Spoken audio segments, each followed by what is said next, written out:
Richard Saltman, professor from America, very well known for many people in Sweden. Your special subject is health policy. And if I understand it right, that's a thing we are not so used to here in Sweden. Why study health policy, Richard? Health policy provides an opportunity to look at the system level, the overall health system, and to get a sense, a perspective on what choices you've made and what the possible alternative choices might be for the future in terms of the objectives you're trying to achieve. Health policy is complicated in that there are multiple objectives, some of which conflict with each other. Issues of equity, issues of solidarity often create conflict with issues of economic efficiency. All of the above usually create conflict for issues of working with personnel, workforce issues, questions about physicians and nurses and the way in which they ought to work and so forth. So it's an area in which you bring to bear what one knows about the experience of health actors in not only in Sweden but in other countries, the evidence of how they behave.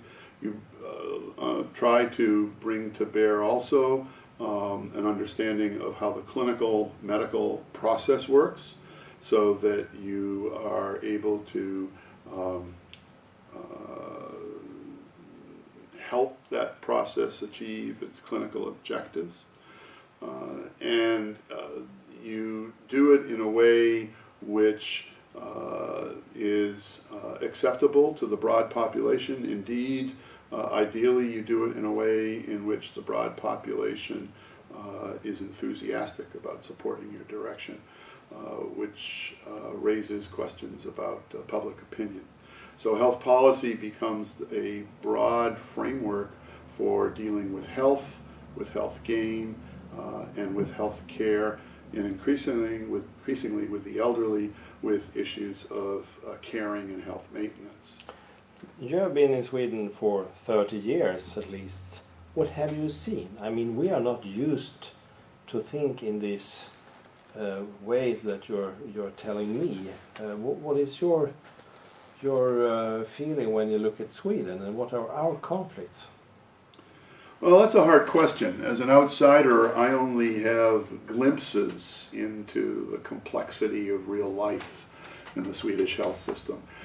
So what I say will be based on those glimpses and should be only taken as a slice.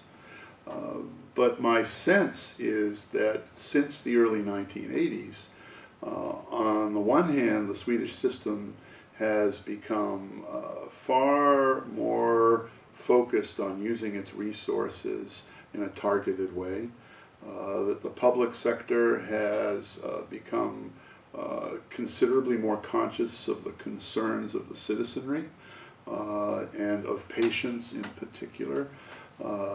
My sense is that the clinical standard continues to be high, which is as I said, continues in a similar pattern to the way it was in the 1980s.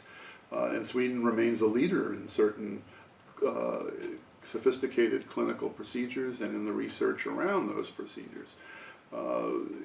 That's on the one hand. On the other hand, there are challenges, increasing challenges, which have perhaps in the last year or two been a little softer because of the broader sense of the Swedish success of the Swedish economy at a time when the rest of Europe and indeed a lot of the rest of the globe has had serious economic difficulties.